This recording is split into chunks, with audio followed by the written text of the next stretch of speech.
I joined the University of Chicago 3 years ago to open a Washington office. The University of Chicago is one of the last great research universities in the country to have a physical presence in Washington.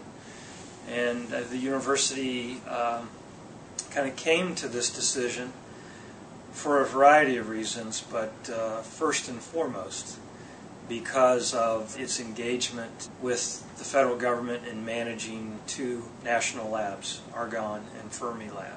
Most of Argonne's funding comes from the Department of Energy, so we need to have a very active role in Washington in terms of both being in contact with the Department of Energy and its staff, as well as various members of Congress who are very interested in the activities that go on with Argonne, which consists of the relationships we have with regional universities, regional companies, tech transfer aspects, products that get developed as a result of research that takes place at Argonne. The relationship that I personally have is a very close one with the Federal Relations Office at the University of Chicago.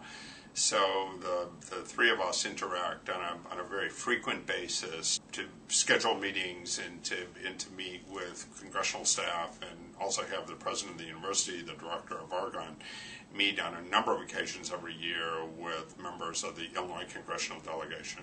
We engage on behalf of the university and faculty on a variety of issues, not just the national labs. I mean, we focus on research funding broadly. We focus on, frankly, informing and educating Congress on the history of the partnership between the federal government and universities in funding research. Many of us in the academic world and in the faculty world kind of take for granted that this partnership exists, and indeed it has thrived since World War II. But in the last 20 years, we've had one of the highest turnover rates in history in Congress. Many new members of Congress coming in, sometimes every 2 years, 4 years, or 6 years.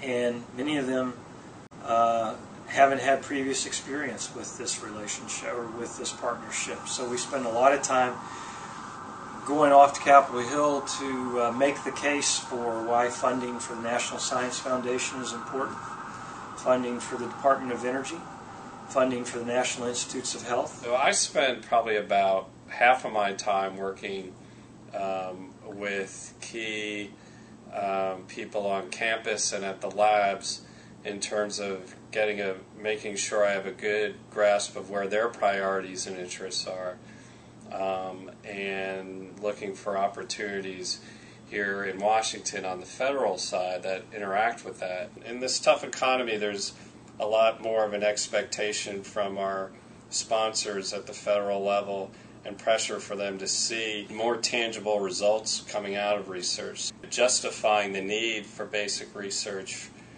for science, just generally science research, is becoming more and more of a challenge in these tough economic times. So we're always trying to refine our arguments and to look for others rather than just the research community itself to help us, whether it be industry especially, kind of work with us to be third-party validators of what we're doing, and to articulate that message more clearly to Congress. One area that this office is very engaged in for the university is our outreach to the broader university community here in Washington.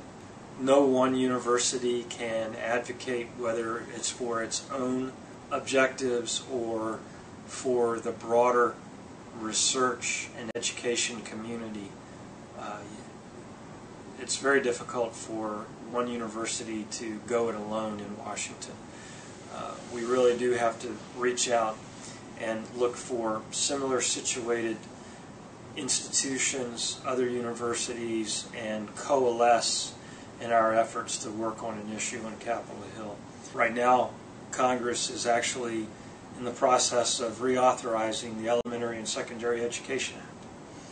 We're one of the few universities, and there are a handful, but we're one of the few that have a lot of campus-based expertise in K through 12 education.